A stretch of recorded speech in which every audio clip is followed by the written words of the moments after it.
yang membuat saya semakin trigger, semakin semangat, saya harus nunjukin nih yang gua pilih ini adalah yang benar kayak gitu. Orang tua saya ngomong, ngapain jadi dokter estetik kok cowok, emang mau jadi bencong apa, dia bilang seperti itu. Orang tua saya sangat tidak mendukung itu karena dia pikir dokter apaan, mau jualan krim doang, pemikiran kayak gitu. Jadi tidak mudah sebenarnya untuk mendapatkan ini gitu. Sampai pernah juga dihujat pada saat dulu, kok dokter ini aktif banget di media sosial, emang dokter nggak ada pasien ya? Sama kayak kita, dok, tiap hari kita bikin baju olahraga, dia ngomong, ini si Julio kemarin ada kerjaan nih sih tiap hari olahraga mulu kan? Benar, kayak gitu. Emang gue harus ngasih tahu gue sebelum ini nih yang balas-balasin ngapain kayak gitu. Untuk chat itu ya paling tidak lebih dari 1 jam. Itu dia. Orang malah bilang itu aktif banget. Kadang mikir kayak gitu, maksudnya kok senyinyir ini kayak gitu. Welcome to the Hustle Talk. Oke, Dr. Oki, DIPL AAAM, panjang banget. American Academy Aesthetic Medicine.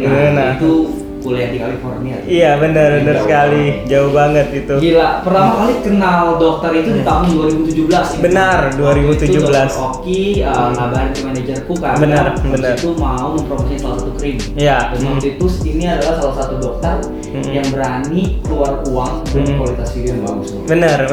Itu gua ngeliat, waduh gila, berani. Dia aja berani spend money buat gua, berarti gua berani spend sebuah karya yang bagus buat dia. Benar. Respect gitulah. Dan gak nyangka juga Ray juga mewujudkan mimpinya itu gitu. Ekspektasinya sesuai gitu. Kadang kan ada orang yang buat video ya asal-asal aja.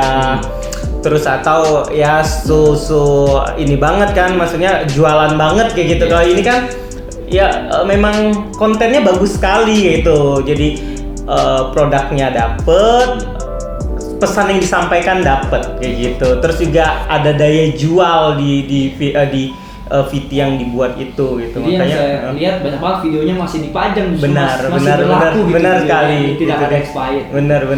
Gimana dok? Rasanya menjadi seorang dokter, pengusaha dan juga artis sekarang. Enggak. Gimana rasanya? Kayak untuk menjadi sekarang tuh rasanya apa dok? Rasanya yang muda justrunya ya? Ya, di luar ekspektasi sebenarnya, di luar ekspektasi secepat ini. Tapi sangat optimis sekali dari dulu akan seperti ini, tetapi tidak memikirkan secepat ini.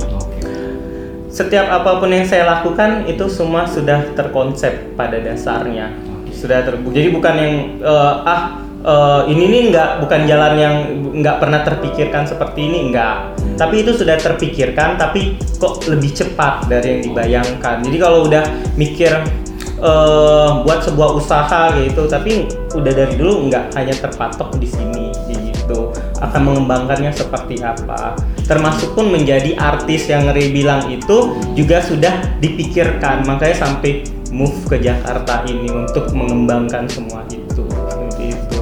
Menarik banget bro, kemarin itu gue sempat ngobrol sama Dr. Oki juga. Waktu itu gue datang dari jam 10 pagi dan selesai treatment, dan akhirnya gue rela-relain nunggu sampai begitu sini tutup. Dan gue ngobrol banget. Kayak penasaran gitu bagaimana. Jadi memang usia Dr. Oki itu terbilang sangat muda ya? Ya, di tahun ini 29 tahun. 29 tahun. 10 Juli 1991. Benar sekali. benar sekali. Ya, jadi udah paham banget dari Dr. Oki dari tahun 2017 dan juga ternyata dari dari dulu sudah terbilang memang miliarder lah kalau kita bilang. Kita nggak bisa ngomong mungkin sukses, karena sukses mungkin bagi orang berbeda-beda. Mungkin ada bilang Dr. Oki suksesnya saya belum, gitu. Tapi miliarder sudah bisa miliarder gitu. Gimana sih dok untuk sekarang ini pengelolaan keuangan itu merasa bingung nggak dok? Maksudnya secepat itu dokter bilang, tapi dengan harus mempunyai tanggung jawab yang besar gitu. Ini dari rekening gue besar banget sampai tiap hari gue bikin cabang gitu. Pernah ada kesusahan itu gak? Terlebih dari yang awalnya juga saya juga ditegaskan di sini itu saya memulai ini pun semua juga dari nol kan. Ray pun juga tahu, saya pernah cerita. Yes. Berbeda dengan orang lain mungkin sudah kaya karena turunan. Oke. Kalau keluarga saya katakan tidak miskin. serba berkecukupan tetapi tidak kaya raya. Oke. Dan orang tua saya pun pada awalnya tidak mendukung saya di usaha ini. Oke, jadi kalau boleh kita lempar sekaligus, dulu dokter memang dari SMA sudah masuk ke dokter kecantikan ya? Dari SMA saya ambil kuliah kedokteran, ambil kedokteran umum. Karena tidak ada langsung bisa ke jurusan tersebut. Kita harus melewati fase menjadi seorang dokter umum. Oke. Setelah jadi dokter umum baru kita ambil spesialisasi. Pada dasarnya dulu saya pengen menjadi spesialis kandungan. Karena abang ipar saya pun dokter spesialis kandungan kayak gitu, dan semua saudara saya memang sudah dijadikan dokter walaupun orang tua saya tidak dokter kayak gitu. Jadi sudah termindset dokter itu ialah dokter klinis, yaitu dokter yang bisa nyembuhin orang sakit. Kita ketahui kan dokter itu menyembuhkan orang sakit. Maka dari itu waktu saya memilih untuk berbeda jalur, bertemu dengan orang yang tidak sakit gitu, orang yang kaya raya, pasien yang kaya, pasien yang ada uang, pasien yang ingin menjadi lebih baik lagi hidupnya, otomatis berbeda. Orang tua saya sangat tidak mendukung itu karena dia pikir dokter apaan mau jualan krim doang, pemikiran kayak gitu. Pada waktu itu dokter di umur berapa dok? Umur saya memilih itu di umur 25 tahun. Oke, 25 tahun, saya umur 25 ya.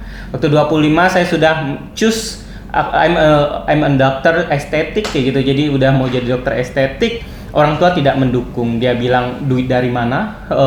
Dokter jualan krim karena dia pikir kan dokter jualan krim. Mereka pikir kayak dokter estetik jualan krim. Mereka tidak. Karena tahun 2000 saya memilih 2016 kayak gitu. Saya punya klinik 2017 tapi saya memilih jadi dokter estetik itu 2016. Masih di tahun itu belum seperti sekarang klinik kecantikan atau dokter-dokter estetik ataupun dokter-dokter lelaki kayak gitu. Jarang. Sampai saya ingat sekali orang tua saya ngomong, ngapain jadi dokter estetik kok cowok, emang mau jadi bencong apa, dia bilang seperti itu kayak gitu. Bagaimana reaksi dokter ketika dikatakan bencong? Iya, saya ingat sekali karena orang tua lo yang ngomong kayak gitu, mau jadi apa kayak gitu, dokter estetik mau jadi bencong apa, dia bilang kayak gitu. Ya saya bilang mah kayak gitu, emang dokter estetik harus cewek, saya bilang gitu. Terus saya emang ada gelagatnya kayak bencong apa kayak itu, ngapain takut gitu. Dan sampai sekarang hampir tidak ada orang mengatakan saya bencong kayak gitu. Jadi nggak kenapa takut, lagi saya masih ada jalur dan passion saya di situ. Dan juga saya malas lagi ambil sekolah spesialis yang kandungan yang harus sayanya ambil sekolah lagi, jaga malam selama 4 tahun tidak ada penghasilan, karena waktu lagi sekolah spesialis itu kita tidak mendapat penghasilan. Akhirnya sudah berjalan waktu, ya akhirnya sampai di taraf sekarang yang saya katakan ya tenggat gitu. Puji Tuhan juga saya berkecukupan, semua apapun ya saya manage dengan baik. Yang pertanyaan Ray tadi bilang bagaimana saya memanage semua ini sehingga mengalokasikan dana-dana saya ini, mungkin saya sudah membatasi dalam artian memisah-misahkan biaya pribadi saya dengan biaya keperluan operasional tentang usaha-usaha saya. Jadi boleh saya tahu tuh apa yang nge-drive dokter gitu, karena kan surrounding dokter otomatis sudah pasti against dokter kan? Iya benar. Karena saya juga pernah ngalamin itu. Benar. Karena saya masuk kuliah karena ngikutin teman, tapi di tengah jalan saya sadar bahwa saya bukan di situ. Tapi once saya melontarkan persepsi saya, orang tua juga against. Kamu kuliah yang bener lah, ntar mau jadi apa besar. Tentu akhirnya ya sekarang saya bisa tunjukin bahwa apa yang saya jalani konsisten semua. Tapi pertanyaan saya, yang ngedrive dokter saat itu tuh apa? Untuk menjadi dokternya atau untuk menjadi dokter estetiknya? Dokter udah dibilang nih bahwa kayak kamu mau jadi apa? Oh iya benar. Keep you going. Oke, yang saya jalani memang passion saya, gitu. Otomatis yang membuat saya semakin tertrigger, semakin semangat, saya harus nunjukin nih yang gua pilih ini adalah yang benar kayak gitu. Karena saya tidak mau nanti di suatu saat tuh kan bener yang diomongin kayak gitu, ngapain nggak ngikutin yang dibilangin kayak gitu. Saya harus tunjukin kalau saya memang di luar dari yang disuruh atau di luar dari yang orang-orang terdekat saya inginkan. Kalau saya melenceng, harus saya tunjukkan kalau yang saya pilih itu benar kayak gitu. Jadi itu yang saya benar-benar termotivasi yang saya lakukan ini benar kayak gitu, dan selagi juga tidak merugikan orang kan kayak gitu. Jadi itu yang membuat saya jadi semakin ter-challenge untuk tunjukin kayak gitu hasilnya kayak gitu. Makanya kita sempat baca artikel ya, kayak dokter aja sampai nggak mau kasih tahu ke orang tua bahwa dokter ke Amerika untuk sekolah. Benar. Padahal ngomongnya untuk liburan, kan? Benar. Jadi mereka tidak tahu. Cuma itu sekolahnya berapa lama sih tuh? Iya. Jadi untuk totally sekolahnya itu kalau di zaman saya itu 1 tahun. Makanya jatuhnya itu diploma, bukan S2. Oke. Tapi selama 1 tahun itu pun tidak full di sana selama 1 tahun. Kayak gitu. Jadi sistemnya kayak SKS, ambil kayak itu berapa lama, selama 2 minggu, 3 minggu full di sana terus pulang. Terus ambil lagi, bisa pas mau ujiannya level 1-nya datang lagi ujian, sudah selesai itu pulang. Kayak gitu sistemnya. Itu lebih simpel ya. Lebih simpel karena bukan S2 kesannya kayak gitu. Cuma menarik ya dok, ketika dulu memilih untuk masuk universitas kedokteran dan akhirnya ada koas di Madura. Benar. Dan akhirnya ternyata dokter jual krim kecantikan dan akhirnya viral. Kayaknya waktu itu sempat dengar waktu itu dokter Ovi itu jadi Q&A-nya Lambe Tura, bener gak sih? Benar. Itu gimana ceritanya? Benar. Jadi setelah saya kuliah koas saya di Medan, lalu sudah jadi dokter, saya internship jadi magangnya, magang di daerah, kita harus pelayanan lah kepada pemerintah, itu 1 tahun di Madura. Nah pada saat itu saya ada sebuah kejadian juga di keluarganya saya, kakak saya sakit, kakak saya juga sudah waktu itu sangat kritis pada saat itu ya. Puji Tuhan juga alhamdulillah mereka pun juga akhirnya kakak saya juga selamat dengan kejadian itu. Ada sakit apa, kakak saya ngomong seperti ini, buat apa kamu punya media sosial, dia bilang kayak gitu. Buat apa kamu media sosial kamu digunakan hanya untuk dielu-elukan, dipuji-puji orang tapi tidak menghasilkan uang di situ. Berarti waktu itu Dr. Okti sudah banyak followers. Ya, pada saat itu follower saya masih di 30-an K, masih 30-an ribu. Gimana gitu. dokter bisa? Dulu zamannya itu followers 30 ribu itu banyak. Ya, dulu saya itu lebih ke sering posting-posting foto pribadi, sok-sok ganteng kayak gitu. Jadi mungkin orang lebih tertrigger untuk nge-follow mungkin as a doctor. Cukup enak dipandang kayak gitu. Hanya sebatas itu, tapi tidak ada value yang lebih penting dari itu. Tapi menarik loh, dokter itu paham akan dirinya, itu yang paling penting. Jadi dokter tahu value dirinya dan akhirnya dikonsepkan dan akhirnya berjalan. Gitu. Bener. Nah lalu akhirnya pada saat zaman dulu 2016 itu belum kayak sekarang, tidak ada istilah paid promote, tidak ada istilah endorse kayak gitu, tidak ada pada saat, dan tidak ada juga pada saat itu penjualan skincare secara online pada zaman 2016.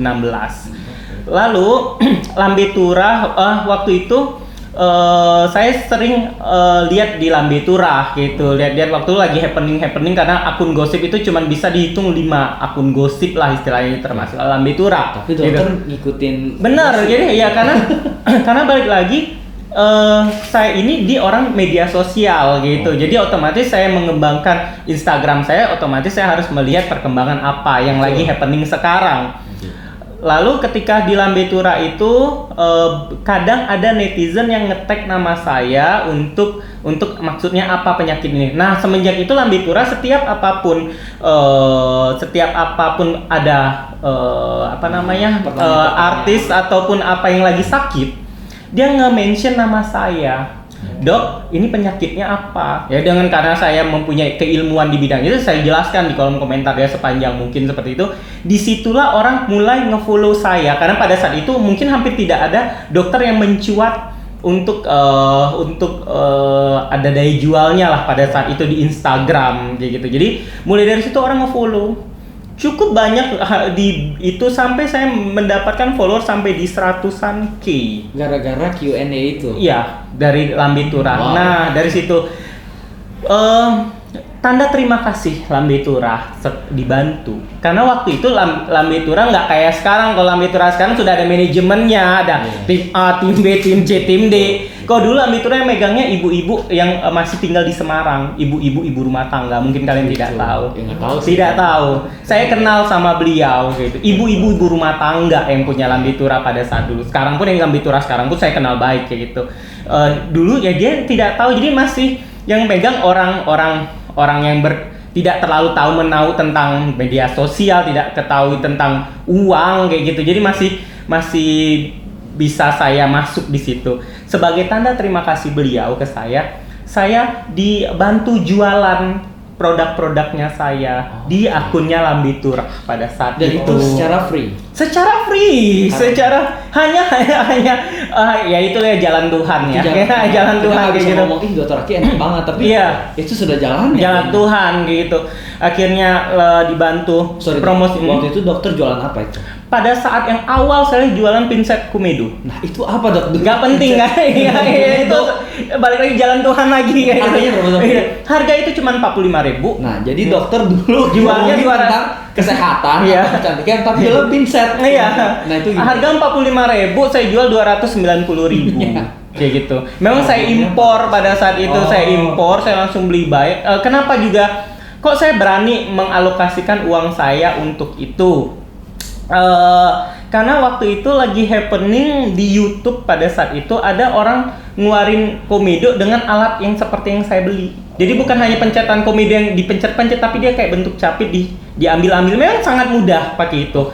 Karena pada saat itu balik lagi di zaman itu tidak ada paid promote dan endorse. Orang tertrigger, apa sih alat ini? Belilah ke saya. Banyak sekali, berapa pieces per harinya terbeli. Oke, maksudnya di endorse maksudnya apa, Dok? Jadi pada saat itu kan zaman itu tidak ada orang paid promote dan endorse. Jadi yang jualan-jualan untuk promosi itu hampir tidak ada. Harus dokternya sendiri. Benar. Dan hampir tidak ada yang jualan seperti itu. Saya lah yang mungkin dimulai di Lambe Tura itu mempromosikan sebuah produk. Gitu.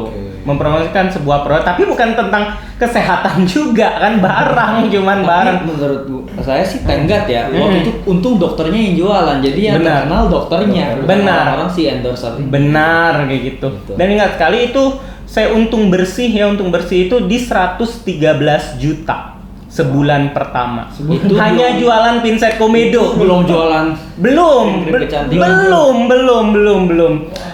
Akhirnya saya sadar kalau di bulan pertama itu tidak mungkin di bulan kedua lagi selaku itu pasti orang ada pesaing terbuka pikirannya untuk menjual yang seperti itu. Bahkan lebih lagi. Iya, benar. Karena balik lagi itu bukan produk saya membeli produk orang lain. Berbeda dengan kalian memang memproduksi, membrandingkan sebuah produk yang memang kalian buat, konsep kalian. Yang otomatis mereka tidak bisa mengganggu kualitasnya kalian. Mungkin dia memproklamirkan orang lain, oh hampir sama kok ataupun apa, beda. Kalian punya hustler, punyanya kalian gitu. Nah, kalau itu kan bukan produk saya gitu. Jadi saya sadar bisa di-copy ini produk atau diambil juga brand itu juga.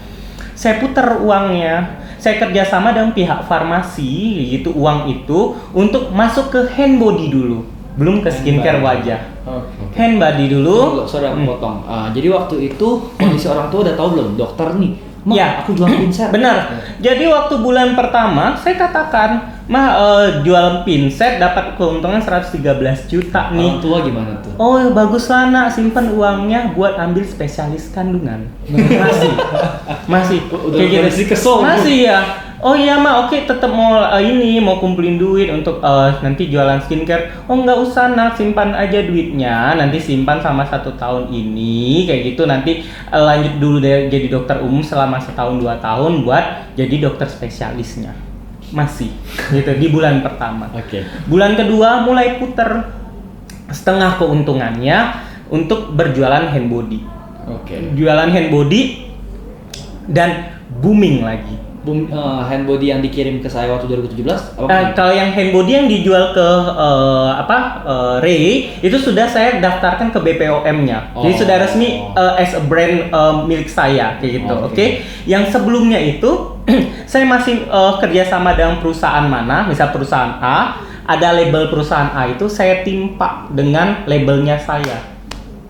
kayak gitu. Berarti itu legal apa nggak dokter? Legal kalau seandainya saya tidak lepas stikernya. Oh. Oke, kalau saya lepas stikernya, saya tempel, legal, itu ilegal. Tapi kalau ini brandnya masih ada, hanya saya cuman tempelkan ini yang jualnya saya, gitu. Tapi produknya ada, itu nomor BPOM-nya jelas, ininya jelas, orang bisa tracking nih perusahaan mana yang ininya, kayak gitu. Tapi saya hanya menempelkan ini produk saya yang jual, kayak gitu, tanpa menutupi ini brandnya apa ataupun apa. Nah, saya lempar ke pasaran.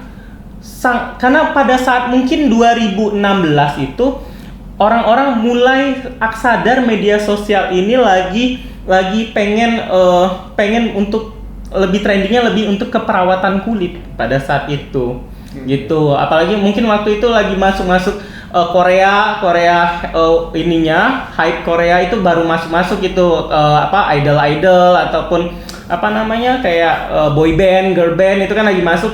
Itu jadi lagi happening, terjual lagi.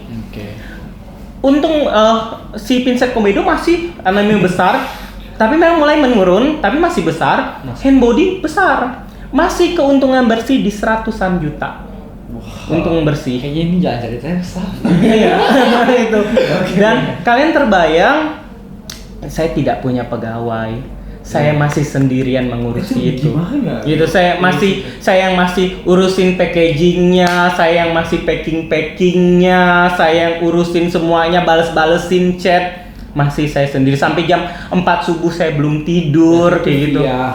WhatsApp aja gitu. Via WhatsApp dan DM kayak gitu. Saya masih Tokped kan tinggal benar kayak gitu. Pada saat itu belum ada yang seperti itu dan saya juga tidak terlalu mengerti hal itu karena balik lagi kan coba-coba waktu itu.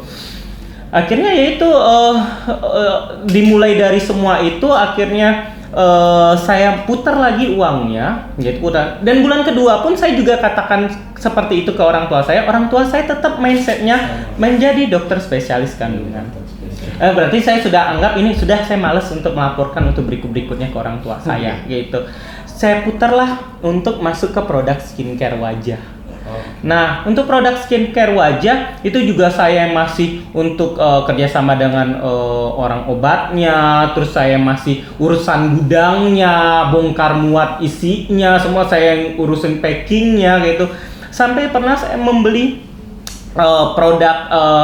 kemasan produk waktu itu dari Madura ke Surabaya. Naik motor, saya tidak punya mobil pada saat itu. Itu dokter umur berapa ya? 2016 berarti umur berapa tuh? 25 tahun lah gitu. 25 tahun yang masih berjuang, ingat. Iya. Masih ada lagi berjuang. Iya. Jadi saya tidak punya mobil pada saat itu, motor pun sewa di sana, karena balik lagi saya tidak pernah mau dimanjakan orang tua saya. Walaupun orang tua saya tidak kaya, orang tua saya tidak miskin, tapi saya dari mulai kuliah saya tidak mau menyusahkan orang tua saya. Misalnya saya diberikan uang kuliah 2 juta untuk biaya bulanan saya di situ. Saya pisah dengan orang tua saya, sudah mulai kuliah saya jauh dari orang tua saya gitu. Disitulah uang makan saya, disitulah uang senang-senang saya, disitulah uang keperluan saya gitu.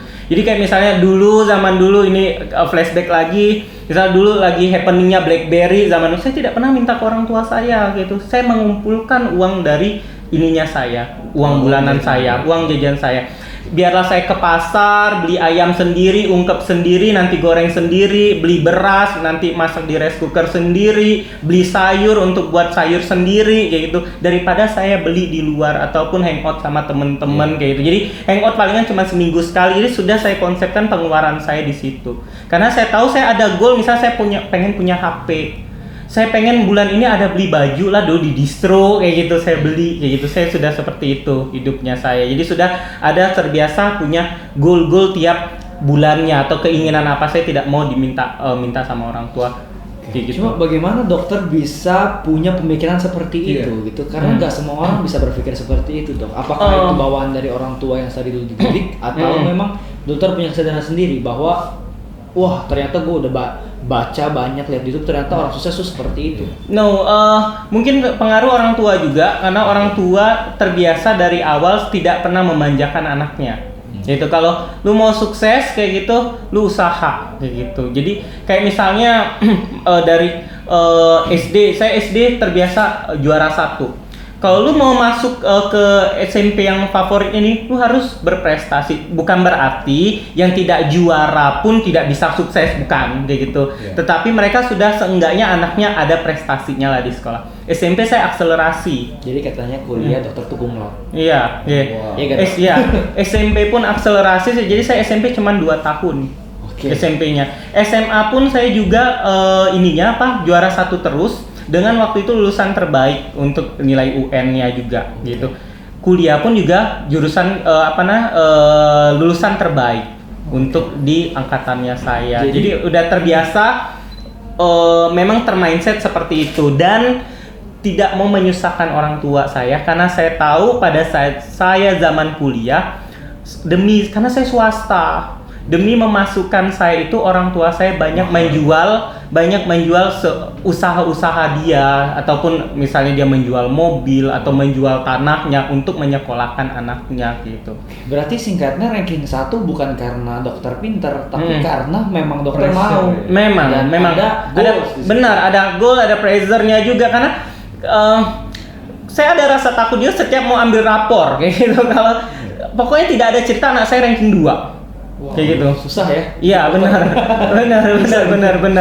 Jadi, tapi ini bukan mengatakan orang yang belum tentu juga, banyak juga yang pinter banget, banyak juga yang tidak jadi apa-apa kan, kayak gitu. Semua juga kalau untuk kesuksesan itu memang sudah jalannya masing-masing bagaimana kita meraihnya. Tapi saya udah terbiasa challenge dirinya saya untuk menjadi yang terbaik kayak gitu, sampai di usaha pun seperti itu. Berarti dokter dari yang tadi buat krim. Oh iya, saya lanjutkan. Yang tadi saya bilang yang saya punya motor itu, kalian pernah terbayang nggak saya beli pot krim sendiri satu kardus gitu dari Surabaya balik ke Madura, itu kardus diikat di motor kayak gitu, dan di jembatan Suramadu kita tidak boleh berhenti. Setelah lewat jembatan Suramadu itu, iketan dus itu talinya mulai goyang dan buyar. Saya harus mengutin satu persatu itu pot. Saya nggak mulai semua dari sukses kok kayak gitu. Saya pungutin satu persatu. Saya pernah juga lagi bawa motor dari Madura ke Surabaya, harus lewat jembatan Suramadu lagi, tidak boleh berhenti, hujan lebat. Saya basah kuyup. Krim itu? Iya, saya basah kuyup. Setelah lewat Suramadu udah terik lagi sampai kering lagi baju saya. Gitu. Jadi tidak mudah sebenarnya untuk mendapatkan ini gitu. Sampai pernah juga dihujat pada saat dulu. Kok dokter ini aktif banget di media sosial, emang dokter nggak ada pasien ya? Saya ingat banget zaman dulu itu bilang, emang dalam pemikiran saya emang dokter itu harus sibuk. Apakah dokter itu harus yang tidak bisa megang HP ataupun dokter tidak ada me time-nya untuk megang HP gitu. Jadi seakan-akan dokter kok bisa online kayak gitu. Karena mungkin ada juga tetap kita zaman dulu ada pro dan kontra kan gitu. Waktu saya yang di mention Lambe Tura itu ada juga yang berkomentar seperti itu. Dokter ini kok aktif banget di sini untuk jawabin pertanyaan netizen. Emang nggak ada pasiennya, Dok? Sumpah demi Tuhan, mereka sama persis sih sama kayak kita. Dok, tiap hari kita bikin baju olahraga, dia ngomong, ini si Julio kemarin ada kerjaan sih tiap hari olahraga mulu. Padahal kita hanya merekam 1 jam ya kita. Benar. Ini kan 10 jamnya kita tidak rekam. Benar, kayak gitu. Emang gue harus ngasih tahu gue sebelum ini nih yang balas-balasin ngapain kayak gitu. Untuk chat itu ya paling tidak lebih dari 1 jam. Itu dia. Orang malah bilang itu aktif banget. Kadang mikir kayak gitu, maksudnya kok senyinyir ini kayak gitu, kehidupan orang kayak gitu. Jadi makanya saya melewati fase-fase ini sudah dari nol sekali, ditipu orang gitu. Katanya dokter sempat ditipu pertama kali bisnis 130 juta. Benar sekali, sama admin online saya. Nah itu berarti udah sempat ada waktu itu, ini zamannya sebelum terik-terikan hujan apa sesudah dok? Pada saat sudah terik-terikan hujan, karena penjualan saya sudah banyak macam jenisnya dan baru sendiri dokter. Saya butuh orang untuk membantu kayak gitu. Akhirnya punya admin itu, dia yang bantu urusin untuk balas-balas chat. Karena balik lagi pada saat itu saya bekerja menjadi dokter umum di Madura itu. Saya juga punya, nggak mungkin saya lagi bekerja saya megang-megang HP untuk balas-balasin, untuk packing-packingin kayak gitu. Pada saat itu saya harus bekerja juga. Jadi karena sudah semakin naik, kalau kita lagi naik, kita harus mempertahankan bagaimana itu tetap naik, seenggaknya stabil. Jangan pernah animo masyarakat itu menurun. Jangan, kalau kita membuat sebuah usaha, kalau dia lagi naik, pertahankan terus naik. Kalau tidak bisa kita pertahankan naik, seenggaknya stabil. Jangan sampai animo sudah menurun, tidak akan susah sekali untuk menaikkannya. Seenggaknya menstabilkannya. Ya, kalau kalian punya usaha itu, misalnya sudah bisa di maskernya, bagaimana untuk warna yang baru? Ya, seperti yang kalian bilang, kalau seandainya sudah mau mulai yang tas lagi, ini ya sangat bagus. Seenggaknya ada sebuah refresh untuk usahanya kalian gitu. Ataupun kalaupun memang masih tetap hanya masker aja, apa yang kalian soundingkan, apa yang kalian sajikan ke peminatnya kalian. Misalnya ada yang kalian tekankan kalau ini berbeda dengan bahan kualitas yang berbeda, walaupun kalian sudah katakan itu, kalian sajikan lagi dengan bagaimana kalian mensajikannya, packagingnya, dan foto, dan video, campaign kayak gitu. Jadi walaupun hanya satu itu, tapi tetap kalian berikan warna. Jadi jangan sampai sebagai contoh, saya masuk ke warung Mang Oki kemarin tentang pempek itu animo tinggi sekali. Iya. Tetapi karena balik lagi waktu itu saya konsepnya mengisi waktu luang saya pada saat pandemi, saya tidak menseriuskan itu, jadi tidak ada manajer, hanya tim untuk memasaknya aja. Jadi pemesanan itu akan sangat tinggi jika saya mempromosikannya. Tetapi pada saat itu saya lagi sibuk mau pembukaan di Jakarta. Saya tidak fokus ke yang warung Mang Oki, animo turun. Kayak gitu, animo turun, susah untuk menaikkannya lagi. Kenapa gitu. waktu itu Dr. Oki memilih jualan pempek dibandingkan jadi mengisi waktu luang yang lain gitu? Karena pada saat itu lagi work from home, orang kebanyakan di rumah, otomatis yang akan dibutuhkan, yang selalu akan dibutuhkan manusia, makan. Oke, gitu. Ini adalah bisnisman ya. Iya, kayak gitu. Iya, saya kalau ditanya sekarang nyamannya sebagai dokter atau sebagai pengusaha, saya nyamannya sebagai pengusaha. Itu dia. Kayak gitu, sebagai pengusaha. Tapi memang jalannya saya itu sebagai dokter. Betul. Mungkin lainnya kalau kayak kalian mungkin nyaman sekarang sebagai pengusaha, tapi mungkin jalannya waktu itu sebagai sport enthusiast kayak gitu, ataupun penyuka gym, ataupun penyuka olahraga gitu, health influencer kayak gitu. Tetapi mungkin lebih ininya sebagai pengusaha gitu. Betul. Sebagai challenge diri, menghasilkan pula. Bener kayak gitu. Jadi itu dia. Jadi kalau sekarang saya tanya, saya lebih ke entrepreneurnya gitu. Karena saya juga tidak bekerja lagi gitu.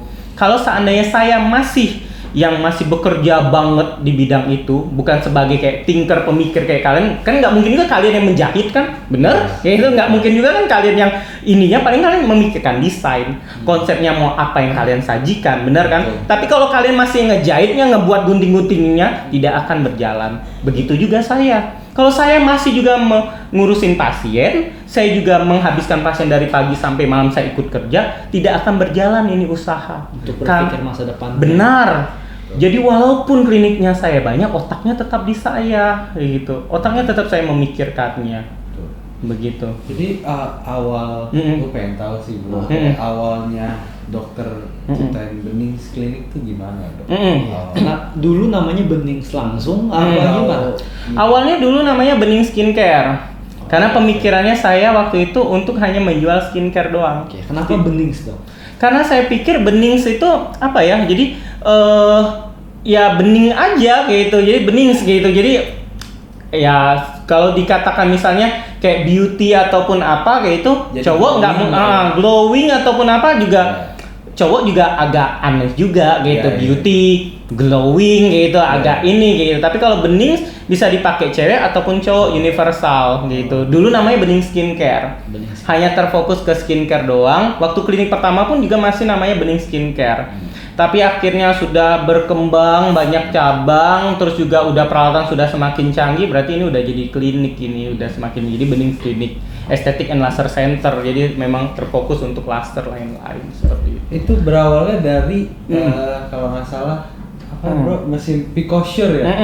Itu yang ngebawa dokter jadi sampai sekarang gitu. Jadi gue tau banget dulu dokter itu sebelum ada Picosure ada laser yang lebih murah lah. Benar.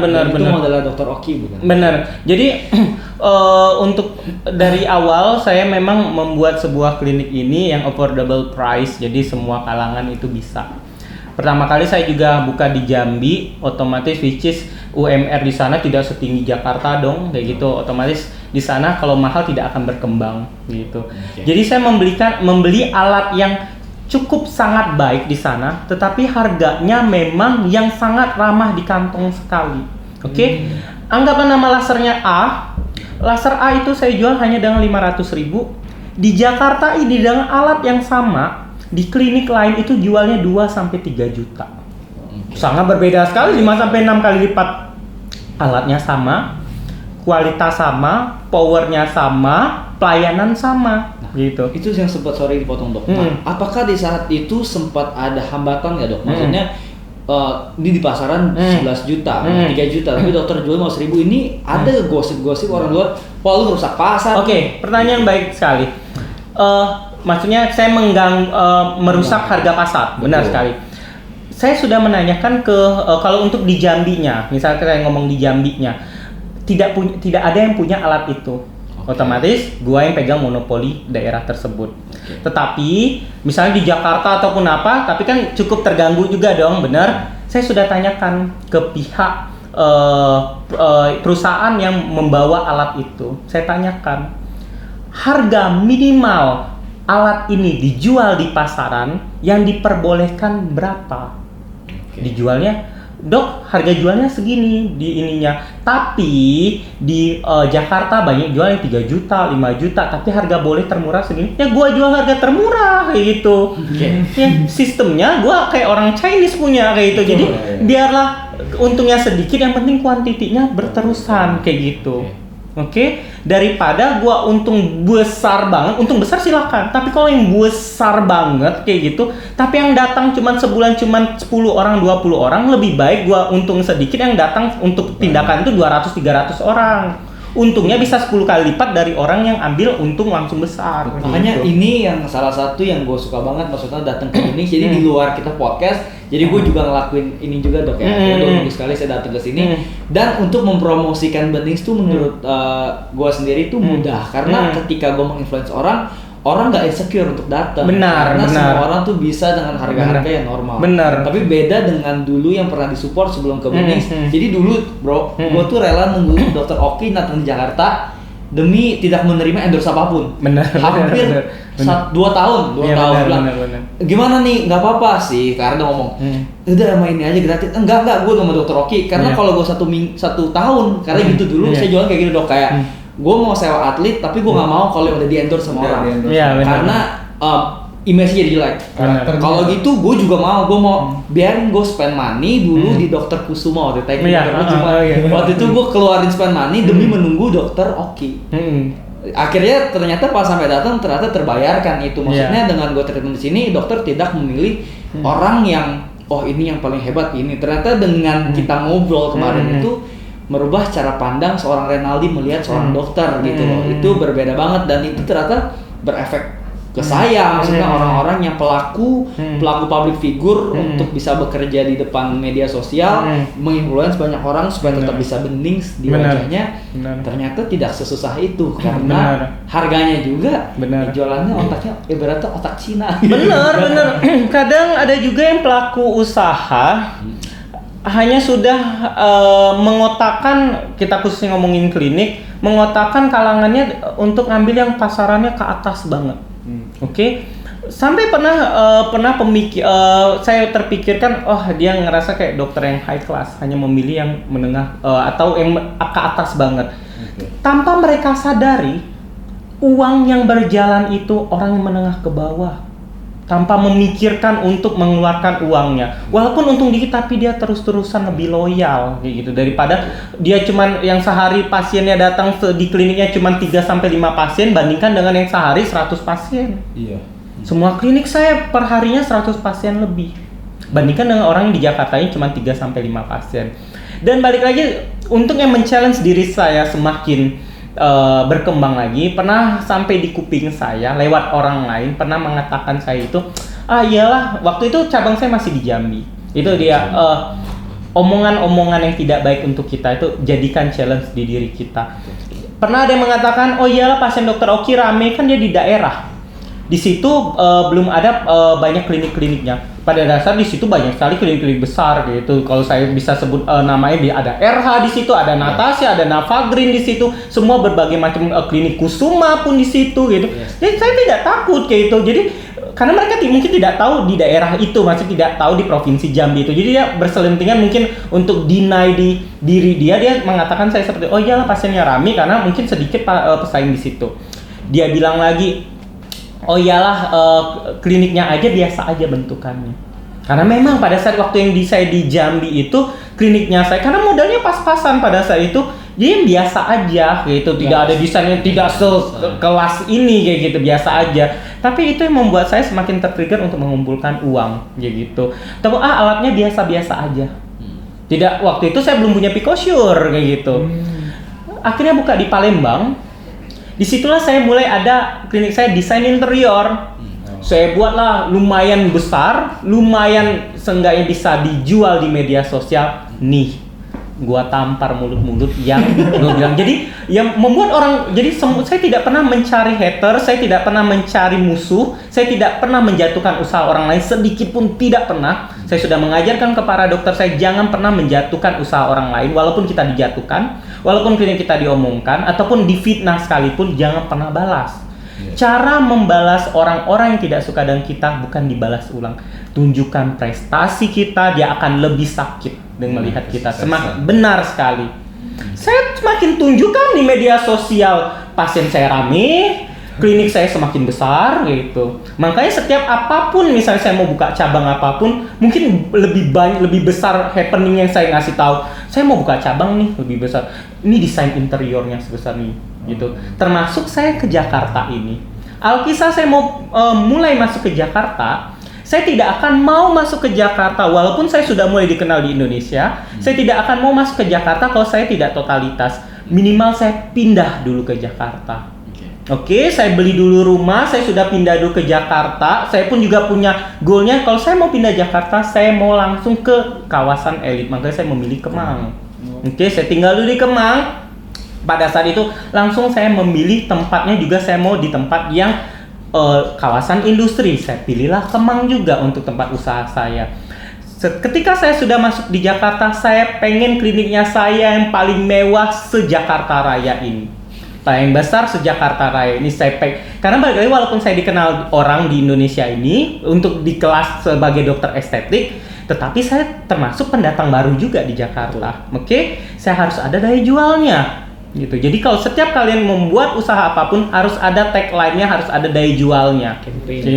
Campaign-nya apa gitu. Saya buatlah klinik ini, istilah kalau Stasia bilang PR-nya, saya bilang cari kesalahan klinik ini. Sudut manapun, untuk kalian foto ataupun video tidak ada kesalahannya. Karena saya pikir juga sudah terkonsep di otak saya, ketika saya buat klinik di Jakarta ini, saya sudah banyak mengendorse ataupun ada talent-talent ataupun SBA untuk mempromosikan kliniknya saya. Seenggaknya, yang kayak Renaldi tadi bilang, ketika mempromosikan benih klinik nggak malu sebagai yang mempromosikannya. Yang gua promosi ini klinik yang jelas, kliniknya juga bentukannya bagus, standarnya bagus, pelayanannya bagus. Jadi nggak malu misalnya mau bilang kliniknya bagus loh, tapi kalau kliniknya aja tidak benar-benar dikasih pelayanan yang bagus, beban dong sebagai yang mempromosikannya bilang bagus tapi sebenarnya biasa aja. Oke. Terus masuk ke peralatannya yang terbaik. Peralatan terbaik nomor 1 di dunia harus ada di sini semua. Lasernya, untuk misalnya untuk pengencangan kulitnya, untuk ngurusin badan, untuk apapun itu yang terbaik nomor 1 di dunia, kumpulkan semua di Jakarta ini. Gitu. Enggak, sorry potong. Jadi maksudnya ketika dokter berpikir bahwa once gue udah di Jakarta, gue mau yang lebih besar. Benar. Intinya gue mau mateng dulu. Gue tinggal di Kemang. Benar. Nah, itu semua yang dokter lakukan tuh we need money gitu kan. Benar. Money ini pasti di-build benar. Tidak semudah sedemikian rupa. Benar sekali. Justru kita lebih tertarik bagaimana dokter kumpulin uangnya itu supaya dokter bisa mengalahkan bisa memenangkan idealis gue nih. Gue akan mewah. Benar. Itu uang itu bagaimana dok? Nah, jadi sebelum saya buka Jakarta ini, seenggaknya saya sudah punya kaki-kaki untuk penguatnya dulu. Oke. Seenggaknya waktu gua buka di Jakarta, ada dulu yang sudah estafetnya ini. Seenggaknya gue udah punya nama buka Jakarta, orang seenggaknya punya sounding, saya punya cabang ini udah banyak. Kalaupun yang di Jakarta, yang misalnya saya tidak pernah pada saat waktu buka Jakarta, saya selalu optimis pasti akan cepat naiknya. Bahkan di bulan pertama pun saya sudah optimis. Seenggaknya kalau nasib buruknya pada saat itu pandemi pula kan, saya dengan PD-nya buka pula, waktu itu masih PSBB total loh, belum transisi, saya tetap PD aja buka. Saya pikir kalaupun nggak laku, seenggaknya ditutupin keuntungan klinik saya yang lain lah seenggaknya. Ya puji Tuhan, alhamdulillah juga semakin diminati. Nah, bagaimana saya mengumpulkan uang itu semua? Pertama kan dari saya juga klinik-kliniknya saya, penjualan online saya masih penjualan online saya dari dulu itu sampai sekarang masih bahkan sekarang berpuluh kali lipat keuntungannya. Kemarin sempat lihat instastory shopnya. Iya, kayak itu menaik sekali kayak itu sekarang ininya penjualan kayak gitu, karena ya sudah jualan karena sudah masuk ke TV nasional kayak gitu, sudah penjualannya sudah seperti itu. Berarti kalau misalnya dulu tidak ada penghasilan seperti itu, dokter tidak akan menurunkan egonya lagi untuk tidak buka di Jakarta mungkin. Benar kayak gitu. Tapi karena saya pede, seenggaknya saya tahu nih untung di klinik ini berapa, ini sudah bisa saya untuk buka di Jakarta. Tapi menarik lagi nih, bagaimana dok, how come gitu loh bisa membuat orang-orang tuh sefanatik itu dok.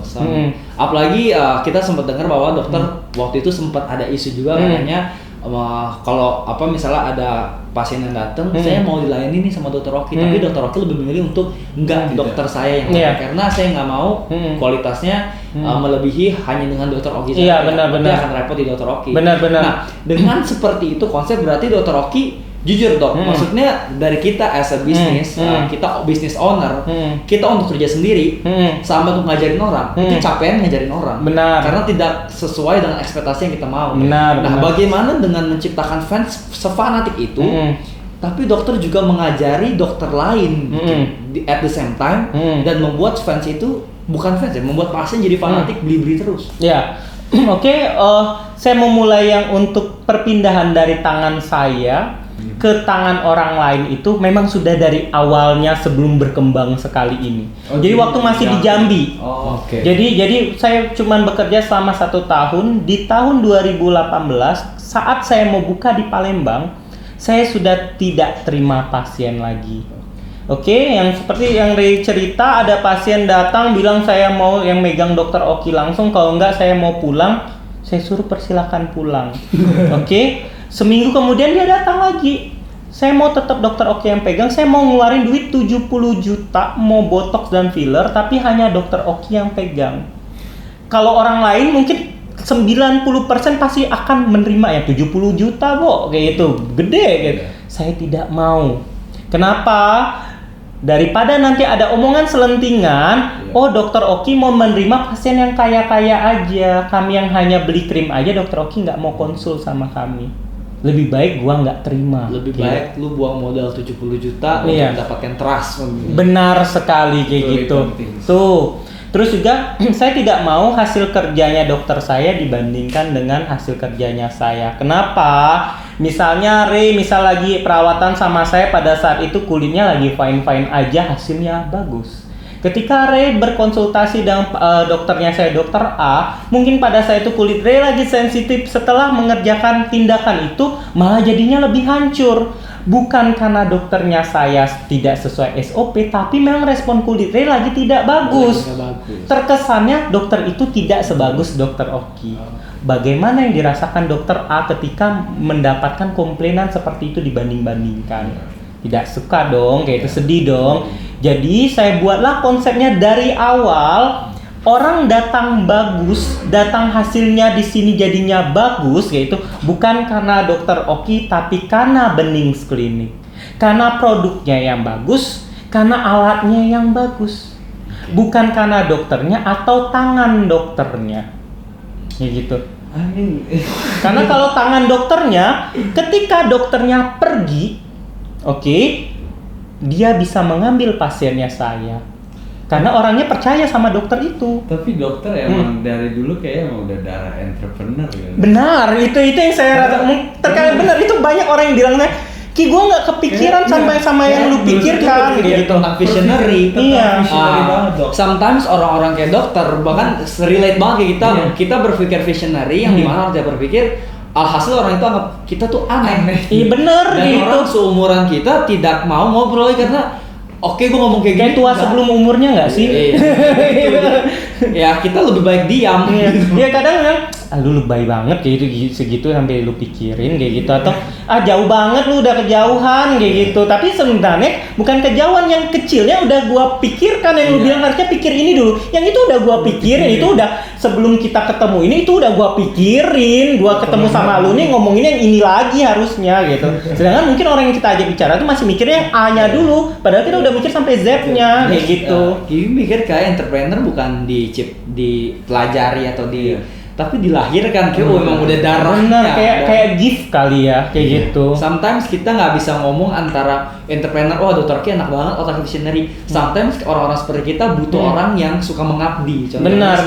Suster yang kita kerjakan. Kita butuh win-win solution, simbiosis mutualisme. Benar. Tanpa mereka juga kita benar.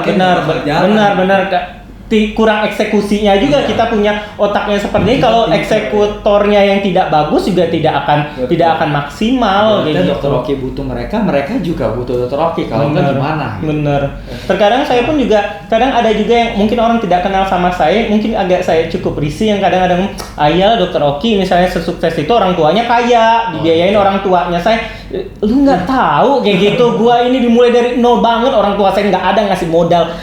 Sumpah demi Tuhan 1% pun orang tua saya sepeser pun tidak mengeluarkan uang untuk saya usaha ini dari awal. Dari gitu. awal juga orang tidak setuju untuk ini gitu. Cuma Dok, yang paling menarik mungkin dari segi teknis ya, mungkin dari segi bisnis nih, bisnismen yang mendengar ataupun para pelaku bisnis.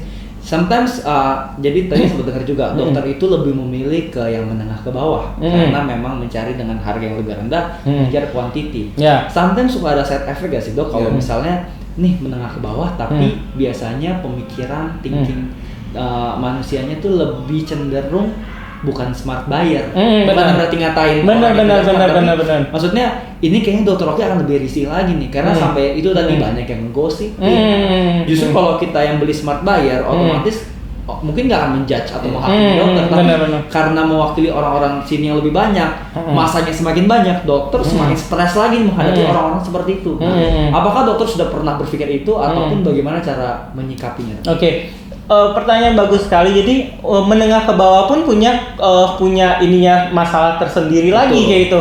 Yang menengah ke bawah ini pengennya ya mengeluarkan duit sedikit, hasil maksimal pula gitu. Istilah kasarnya, lu ngeluarin biaya sedikit mau hasilnya yang gimana sekali gitu.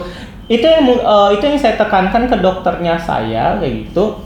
Ketika misalnya orangnya datang gitu, usaha apapun kalian nanti, walaupun dia menengah ke bawah, kita tetap berikan apa yang terbaiknya. Jelaskan, kalau mau hasilnya yang terbaik, lakukanlah A sampai Z ini. Tetapi jika memang budgetnya ibu cuma sebatas ini, lakukan A sampai C ini bu. Jadi next di kemudian hari, jika seandainya dia menyalahkan, dok kok hasilnya nggak maksimal padahal saya sudah ini, bu kan sudah saya katakan ibu harus melakukan A sampai Z ini. Jadi kalau hasilnya tidak maksimal seperti yang dia pikirkan, ya karena ibu memilih A sampai C bukan A sampai Z. Jadi bukan masalah dari klinik yang tidak bagus, tetapi karena elunya yang tidak punya budget untuk A sampai Z. Kalau lu memilih A sampai C, rasakan prosesnya A sampai C, A sampai C, A sampai C, A sampai C sehingga mendapatkan Z-nya kayak gitu. Jadi kitanya tetap berikan tawaran yang terbaiknya. Ketika dia tidak mau memilih yang terbaiknya, salah bukan di kita lagi. Kita sudah memberikan yang terbaik, lu yang tidak mau menuruti permintaannya kita kayak gitu. Ini menarik banget, maksudnya gua amazed sih sama maksudnya gimana ya? Kayaknya dokter memang dari real entrepreneur. Gimana sih Dok? Dokter bisa berpikir seperti itu? Apakah dokter suka belajar atau dengerin Spotify atau podcast orang lain? Mungkin learning by doing kali ya. Jadi awal-awal misalnya kayak gitu, karena balik lagi saya kuat di platformnya saya, di Instagramnya saya. Jadi seenggaknya kalau ada komplainan kayak gitu, seenggaknya mungkin bisa langsung tembus ke saya. Seenggaknya saya pelajarin kenapa dia bisa timbul komplainan seperti ini.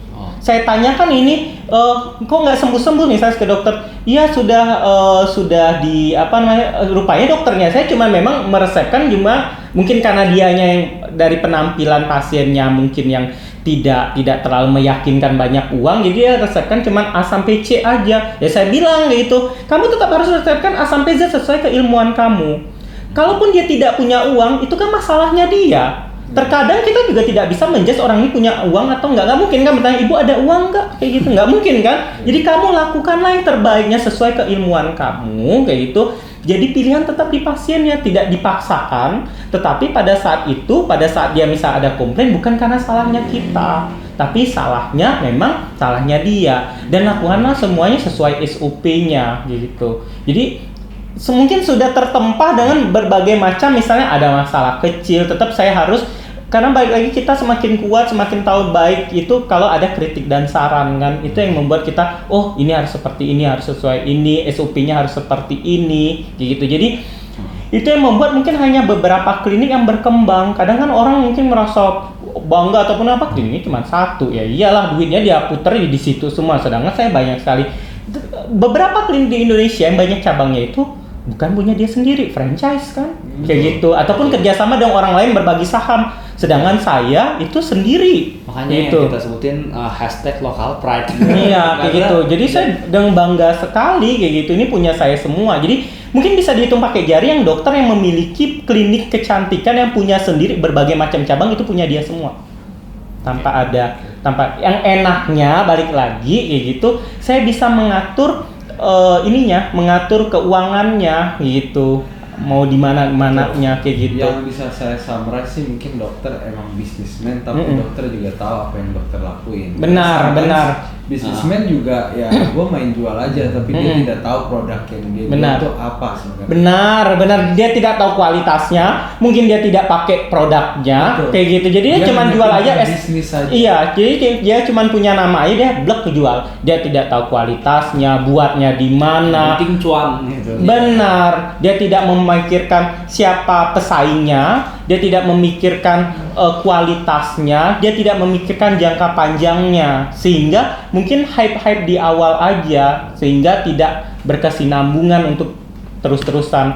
Nah, setelah saya punya nama sekarang kayak saya sekarang ini, saya pikir saya sudah punya nama sekali. Akhirnya saya kembangkan lagi bisnis skincare saya, sudah masuk ke misalnya sudah ada sabun, udah ada deodoran, serum bulu mata. Jadi saya sudah memproduksi head to toe, saking saking sudah lifestyle. Iya, gitu. Jadi peminat sudah banyak. Jadi istilahnya karena orang sudah trust ya, saya buat produk apa orang percaya. Jadi kayak misalnya dokter memang ingin masuk ke lifestyle karena kayaknya dokter juga mikir lifestyle ini setiap hari dipakai orang dan pasti muter. Benar, kayak gitu. Nah, sama kayak sportwear kita bukan ke sportwear aja tapi ex lifestyle gitu. Benar. Karena kita tahu orang gaya hidup ini kan nggak semua orang cinta olahraga, tapi at least dia punya gaya dulu. Benar. Kayaknya cocok collab sama Java. Ini memang masuk, maksudnya dari segi konsep dan segala macam kayak Lucky gitu kan. Apa kita buka sabun khusus recovery yang dingin-dingin gitu ya? Gitu. Ya jadi menarik sih dok, dari obrolan dokter ternyata mungkin pesan-pesan yang dokter punya itu bisa disampaikan kepada bawahan dokter supaya tetap punya fondasi yang lebih kuat lagi gitu. Bener. Hidup itu juga punya goal. Seenggaknya gini, misalnya kita masuk tahun 2021, oke? Saya itu sudah terkonsep, saya punya goal kayak gitu. Jadi punya goal, seenggaknya yang kita raih ini tinggi. Oke, jadi seenggaknya kalau seandainya kita nggak sampai yang tertinggi, kita sudah melewati yang beberapa yang sudah kita lewati. Kalau sudah tidak punya goal, kita nggak tahu mau meraih apa. Kalau punya goalnya setinggi 100, kalaupun misalnya dapat cuma di 80, seenggaknya 0 sampai 80 sudah kita lewati walaupun belum dapat 100-nya. Tetapi kalau kita goalnya nggak ada, apa tujuannya? Jadi kita tidak bisa melewati angka-angka yang kita akan harus lewati. Jadi seenggaknya misalnya goalnya, misalnya nggak mesti tinggi-tinggi banget, misalnya tahun ini gue harus punya mobil, tahun ini gue harus punya rumah, tahun ini gue harus beli sesuatu ini, tahun ini misalnya gue mau keluar negeri, tahun ini gue harus beli ini, tahun ini harus punya usaha ini, atau tahun ini harusnya kita harus kembangin bisnis ini harus apa gitu, harus punya. Walaupun mau 10 yang terwujud cuma 1, seenggaknya punya ada daya ininya pikir. Pas banget nih Gitu. Dok, kayak kita kalau ngobrol terus mau berjam-jam nggak habis-habis. Iya, benar. banyak. Ini kita selalu melontarkan pertanyaan ini ya. Berarti Bro. kita langsung ke terakhir Iya. nih. Oke, sebelum lu bertanya terakhir, gua bertanya dulu. Oke. Dokter itu sekarang tujuannya akan punya berapa cabang sih, Dok?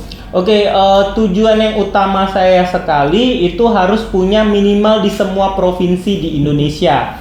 Minimal. Kayak kita. Iya, minimal punya semua provinsi di Indonesia. Setelah masuk punya di seluruh provinsi di Indonesia, baru masuk ke kabupaten-kabupatennya.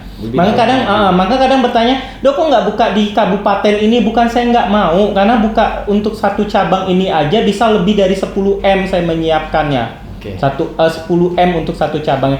Jadi kalau seandainya saya buat di kota kecil dan modal segitu nggak balik modal perputarannya. Atau misalnya saya menurunkan kualitasnya untuk kliniknya saya tidak mau menurunkan kualitas kliniknya saya kayak gitu. Jadi saya memilih untuk ininya, untuk pengembangannya saya harus memiliki seluruh klinik saya di seluruh provinsi itu. Jadi seenggaknya keuntungannya bisa saya putar untuk masuk ke usaha-usaha lain. Usaha-usaha apa saya sudah pengen buka ke SPBU, SPBE, kayak gitu saya mau buat Dan rumah sakit. Dokter juga masuk ke bisnis kelapa sawit. Iya, ke kelapa sawit kayak gitu, mau buat kontrak-kontrakan, kos-kosan kayak gitu. Ibaratnya nih pasti akan jadi seluruh Indonesia dan akhirnya masuk kabupaten seluruh Indonesia dikalikan 2 jadi bisnisnya jadi banyak banget. Benar. Nah, dokter tuh sempat merasa takut ya sih, itu kayak lu cuma 1 orang tapi banyak banget gitu. Sempat merasa takut ya, Dok? Saya pede-pede aja gitu. Optimis aja kayak gitu, nggak perlu takut kayak gitu. Santai aja. Last question bro, biasa. Dok, kan dokter orangnya kayak selalu optimis, selalu maju nih. Satu lagi kayaknya. Satu lagi. Dok, kalau misalnya Dok, tiba-tiba Dok, klinik kecantikan sudah nggak ngetren lagi Dok. Oke, Tapi dokter belum melebarkan sayap di pom bensin, kelapa sawit, rumah sakit dan lain-lain. Ternyata jadi memang klinik ini kan lagi kayak ngetren gitu kan. Hype-nya ternyata Dokter Oki sudah terkonsep dan akhirnya punya beberapa modal. Gimana ceritanya kalau ini tiba-tiba zruk? Oke. Dengan pemikiran ini saya pun juga udah memikirkan. Pertama untuk regulasi pemerintah dulu. Jangan memikirkan konsep yang tadi yang tidak ngetren dulu. Pertama dulu bisa aja saya bisa hancur tiba-tiba regulasi pemerintah klinik kecantikan harus penanggung jawabnya harus dokter spesialis kulit. Memang harus spesialis kulit. Bukan dokter estetik aja, harus spesialis kulit penanggung jawabnya. Dimulai dari Jakarta ini sudah saya penanggung jawabnya sebagai penanggung jawabnya spesialis kulit. Jadi semua pembukaan cabang saya semua sudah ada dokter spesialis kulit. Jadi seenggaknya jangan tiba-tiba pemerintah membuat regulasi harus dokter spesialis kulit yang menjadi penanggung jawabnya. Gua tenang kayak gitu. Semua sudah spesialis kulit. Jadi untuk yang dari ekstrinsiknya dari pemerintah seenggaknya gua tenang. Tapi kalau hype, kalau tiba-tiba ini lagi trennya nih kayak gitu. Misal kayak dulu misalnya trennya misal lagi bolu-boluan, artis-artis tiba-tiba hype-nya hancur kayak gitu. Saya pikir dari zaman dulu pun hype-nya salon kan kayak gitu. Sampai sekarang pun salon tetap dibutuhkan kayak gitu. Otomatis orang untuk klinik kecantikan sampai kapanpun juga akan dibutuhkan, tidak akan mati. Sama jatuhnya kayak makanan. Karena orang butuh cantik dan ganteng. Benar kayak gitu. Yeah. Selagi dunia showbiz masih ada, itu tidak akan mati. Gitu. Selagi dunia showbiz itu masih ada, dunia itu masalah ini tidak akan mati, jadi tidak perlu takut. Jadi kalau klinik kecantikan ibaratnya yang filler, botox segala macam krim sudah tidak ngetren lagi, berarti dokter masih bisa masuk ke rambah kecantikan yang lainnya. Benar. Nah, yang mungkin yang harus ditakuti bukan tidak tren lagi yang klinik kecantikan. Kalau seandainya kliniknya Dokter Oki tidak tren lagi.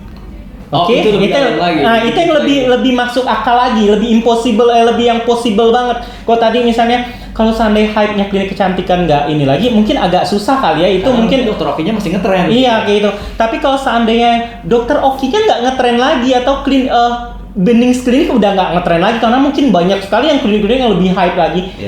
itu dia yang bagaimana cara kita mempertahankan klinik kita, kualitas kita, gitu. Apakah itu tadi dari segi campaign kah? Makanya dari tadi ini, makanya saya sudah masuk lagi, oke, gua jadi artisnya, kayak gitu. Gua harus masuk ke dunia showbiznya, dunia entertainmentnya, supaya untuk mempertahankan itu, kayak gitu.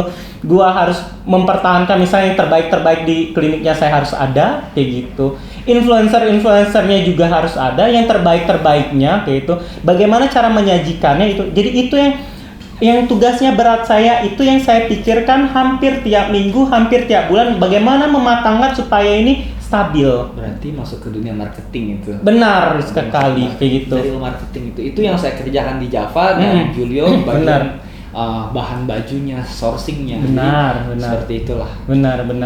Last question nih. Oke. Apa yang dokter Oki lihat diri dokter 5 tahun ke depan? Ataupun 10 tahun ke depan. Ya, biasa kita 5 sampai 10 tahun ke depan. Oke, di saat 5 sampai 10 tahun ke depan, kalau sekarang saya sudah duit yang berjalan untuk saya, bukan saya berjalan untuk duit. Oke, duit. Mungkin di 5 sampai 10 tahun ke depan saya sudah tidak memikirkan lagi untuk pengeluaran saya. Kalau gini. Kalau seandainya sekarang mau buka cabang, saya masih memikirkan untuk duit ini alokasikan dulu untuk cabang ini, duitnya masih wise banget lah. Mungkin kalau 5 tahun 10 tahun ke depan buka kayak gitu. Udah kebebasan freedom. Iya, kayak freedom untuk ininya saya untuk membuka usahanya. Jadi seenggaknya saya sudah pengen santai lah kayak gitu. Saya udah nggak mau memang real entrepreneur lah kayak gitu. Udah nggak ini lagi gitu. Jadi saya bisa kayak ini kan mungkin lebih kebanyakan, hampir misalnya datang sini udah berapa kali mungkin nggak ketemu saya ataupun apa gitu, karena saya lebih ke duduk lagi memikirkan apa gitu. Jadi lebih ke pengen nyantai menikmati hidupnya saya kayak gitu. Itu sih 5 tahun 10 tahun ke depan udah banyak usaha-usaha yang lain gitu. Nggak hanya di bidang ini saja. Ibaratnya nih si Dr. Oki masih seumuran kita loh. Benar. Lu gue gitu. Iya, benar. Dokter aja belum 30. Benar belum. Itu salah satu pasar yang enak lagi tuh, belum 30 tapi 29 dikit lagi. Benar. Berarti Dokter Oki bisa dong. Benar. Fox 30 before 30 ya. Iya, benar sekali. Benar. Oke, Dok, thank you so much. Oh ya, kita punya hadiah buat Dr. Oki nanti. Ini baju activity kita. Jadi kalau bisa kemarin sebenarnya waktu Dr. Oki beli ke Tokped, gue lihat dikit nih dokter sukanya apa nih. Iya. Kayaknya Dr. Oki butuh untuk meeting segala macam. Kayaknya ada activity jadi ada keran di sini. Dokter bisa pakai untuk casual, dokter bisa pakai untuk jalan-jalan dan juga olahraga. Kalian ini ya, maksudnya visioner juga ya untuk buat usaha gitu, maksudnya tahu gitu demand orang apa sekarang ini. Karena sekarang kita lagi hype banget sepedaan dan segala macam, hiking, trekking. Benar. Orang-orang jarang pergi ke mall karena tutup, tapi pergi ke Curug. Nah, itu memang baju ini cocok banget buat karena antibakterial, anti dry fit, juga dan segala macam. Ini dia untuk dokter. Terima kasih sekali. Saya suka loh karena apa ya? Saya seneng gitu karena dari yang waktu ulang tahun dikasih itu saya coba memang ini sekali gitu, enak sekali. Makanya sampai saya beli sendiri karena saya tahu kualitasnya enak sekali. Berarti gitu. dokter ketika membeli sudah membantu perekonomian Indonesia. benar sekali gitu. Makasih ya. Makasih ya. Oke, 2, 1. Salam Haslan. Thank you dok.